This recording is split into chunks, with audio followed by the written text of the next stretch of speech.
Selamat datang di belajarsi.com. Setelah sebelumnya kita mempelajari bagaimana cara membuat kelas, lalu struktur-struktur apa saja di dalam kelas, ada atribut dan ada behavior. Selanjutnya kita akan mempelajari tentang sebuah behavior yaitu metode. Metode ini nanti kita akan belajar struktur di dalamnya ada apa saja, lalu bentuk-bentuk metode yang ada di dalam pemrograman Java. Baik, berikut adalah struktur metode ya. Metode itu nanti di dalamnya bisa berisi variabel atau sebuah control structure seperti logika if, looping, membuat objek, termasuk komentar di dalamnya dan lain-lain. Jadi contoh seperti ini, misalkan ada kelas belajar 3, lalu di atas setelah kelas itu ada atribut, misalkan atributnya integer variabel 1. Lalu di bawahnya ada behavior yaitu sebuah metode.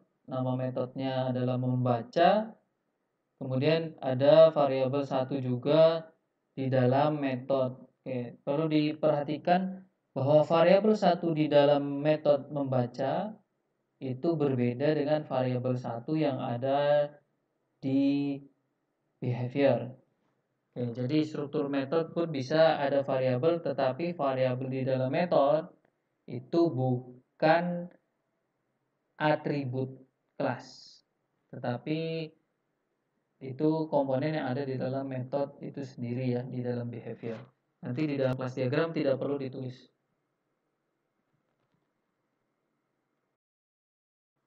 Selanjutnya bentuk-bentuk dari metode di sini ada 4. Yang pertama metode utama seperti yang sudah kita pelajari di awal ya, main, metode utama. Lalu yang kedua metode pembentuk atau konstruktor.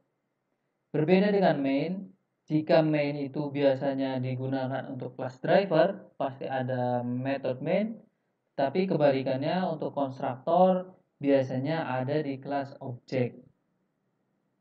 Baik, jadi kalau kelas objek tidak menggunakan main, tetapi menggunakan konstruktor. Nanti ada sebuah metode yang akan selalu digunakan pertama kali saat memanggil kelas objek. Itu disebut konstruktor. Tapi tidak wajib ya, bisa ada, boleh ada, ataupun tidak ada. Kalau di kelas driver itu wajib ada main. Lalu yang ketiga ada metode tanpa nilai balik, nanti disebut void method. Lalu yang keempat metode dengan nilai balik atau return. Nanti metode mengembalikan sebuah nilai atau data. Baik, kita langsung praktekkan saja untuk bentuk-bentuk metodenya, pengenalan metode, dan cara membuat metode. Oke, kali ini kita akan coba belajar membuat metode, mengenal metode, dan membuat bentuk-bentuk metode ya. Ada 4 bentuk seperti yang tadi sudah disampaikan. Seperti biasa kita buat project baru dengan kelas Java Application. Lalu di sini saya tulis belajar 3 karena ini materi ketiga ya. Lalu klik finish.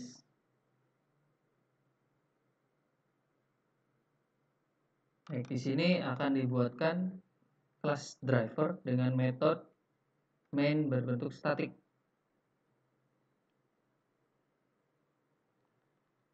Baik, di sini kita coba membuat metode baru yang berbentuk void. Ini metode bentuk nomor 3 tadi ya. Public void, misalkan mencetak. Baik, perhatikan. Metode bentuk pertama adalah main ya, main.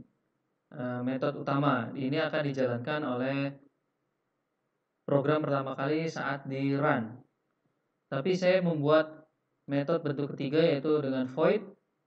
Nama metodenya mencetak. Jadi di sini ada bentuk metodenya void, kemudian mencetak adalah nama dari metode itu ya.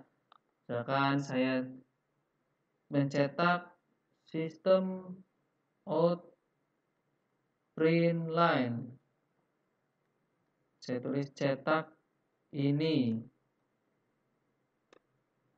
Oke. Di metode mencetak sistem out print line cetak ini. Di sistem mencetak nanti akan mengerjakan cetak ini. Boleh di dalamnya boleh banyak cetak itu, cetak ini dan cetak itu ya. Jika kita run aplikasi maka tidak akan menghasilkan apapun karena di dalam metode main masih kosong ya. Untuk memanggil metode lainnya, di sini kita bisa panggil dengan menulis nama metodenya, mencetak, lalu kurung buka, kurung tutup, lalu titik koma. Baik, setelah ditulis seperti ini,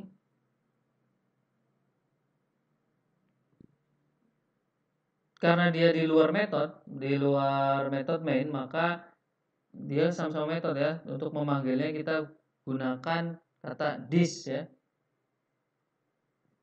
This mencetak.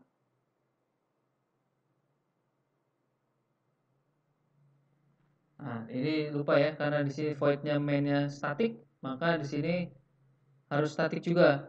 Jadi biar aman kita statiknya kita hapus saja ya. Statik. Bisa pakai this, bisa tidak pakai this seperti ini. Mencetak. Mencetak akan memanggil void ini ya. Kita coba run. Di sini tidak bisa. Jadi dalam NetBeans ada yang harusnya selalu menggunakan statik ya di dalam class driver. Oke, untuk mengatasi arus ini kita tambahkan statik. Kita coba-coba saja supaya semuanya tahu ya, paham ya. Jadi karena di NetBeans class driver harus menggunakan statik, maka di kelas yang lain kita gunakan statik agar bisa digunakan. Kita jalankan, maka akan muncul cetak ini, cetak itu. Jadi metode mencetak ini akan menjalankan dua program di dalamnya ya.